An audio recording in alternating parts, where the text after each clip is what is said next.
Question है कि एक पेड़ है जो कि आंधी आने की वजह से टूट जाता है और इसका एक सिरा ज़मीन से 30 डिग्री एंगल बनाता है।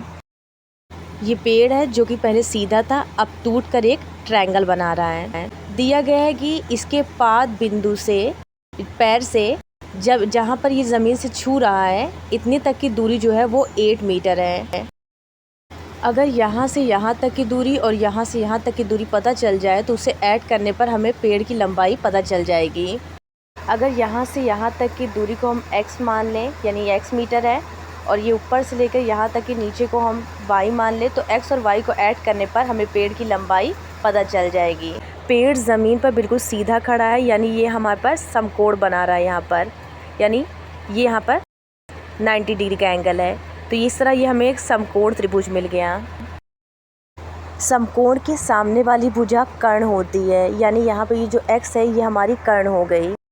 अगर हमें cos थीटा की वैल्यू निकालनी होती है तो इसका फॉर्मूला होता है संलग्न भुजा की लंबाई अपॉन में कर्ण, जहाँ संलग्न भुजा उस बिंदु से चिपकी हुई भुजा होती है जिसका हमें मान ज्ञात करना है।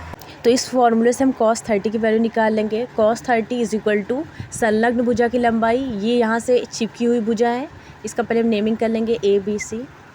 तो BC हमारी संलग्न भुजा की लंबाई हो जाएगी और ये कर्ण AC। हम जानते हैं कि cos 30 की वैल्यू √3/2 होती है, 8 मीटर है, तो हम लिख लेंगे 8 और AC हमें निकालना है।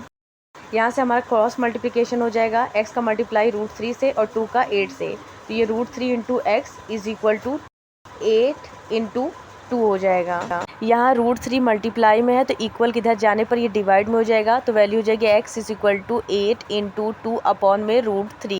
यहाँ 8 इंटू 2 16 हो जाएगा, तो x की वैल्यू हमारी 16 अपॉन √3। अब हम y की वैल्यू निकाल लेंगे। हम जानते हैं कि sine theta is equal to सम्मुख भुजा की लंबाई अपॉन में कर्ण। हमें साइन 30 की वैल्यू निकालनी है, तो इस बिंदु के सम्मुख भुजा AB है और कर्ण हमारा AC है, तो यहाँ से हमारी साइन 30 की वैल्यू हो जाएगी is equal to AB upon में AC। साइन 30 की वैल्यू 1/2 होती है इज इक्वल टू AB की जगह हम y रखेंगे अपॉन में AC की वैल्यू जो है वो x है, जो कि हमारी आ चुकी है 16 अपॉन में √3। हम इसे x ही लिखेंगे। इधर डिवाइड में है, इधर जाए तो मल्टीप्लाई में हो जाएगा, तो हो जाएगा x अपॉन में 2 is equal to y। So y is equal to x upon में 2। अब हम यहाँ x की वैल्यू रख देंगे 16 अपॉन में √3। यहाँ पर ये डिवाइड का साइन है, तो इसलिए हमें डिवाइड का साइन लगाएंगे, यहाँ पर 2 हो जाएगा। हम जानते हैं कि जब भी डिवाइड के साइन को हम मल्टीप्लाई में चेंज करते हैं तो जो उसके बाद की वैल्यू हो जाती है वो उल्टी हो जाती है। यहाँ ये हमारा डिवाइड है तो मल्टीप्लाई करेंगे, यहाँ 2 है तो ये हमारा 2 अपॉन में 1 है, इधर उल्टा होने पर 1 अपॉन में 2 हो जाएगा।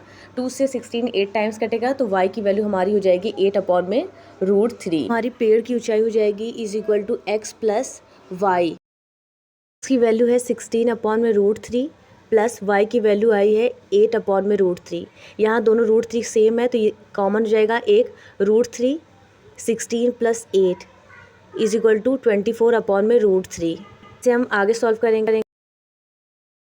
अगर हम इसमें √3 से मल्टीप्लाई और √3 से डिवाइड कर देंगे तो ये वही वैल्यू रहेगी, क्योंकि √3 और √3 को अगर कैंसिल कर देंगे तो हमें 24 अपॉन में √3 ही मिल जाएगा। तो अगर हम इसे आगे सॉल्व करेंगे तो 24 इंटू √3 हो जाएगा, 24 इंटू √3। और जब भी हमें रूट में 2 डिजिट सेम टाइम दी जाती है, जैसे √3 इंटू √3, तो इसकी वैल्यू 3 आ जाएगी। अगर √2 इंटू √2 होती तो उसकी वैल्यू 2 हो जाती। तो यहाँ से 3 से 24 8 टाइम्स कटेगा, तो हमारी वैल्यू हो जाएगी 8 इंटू √3। पेड़ की ऊंचाई 8 √3 मीटर आ जाएगी।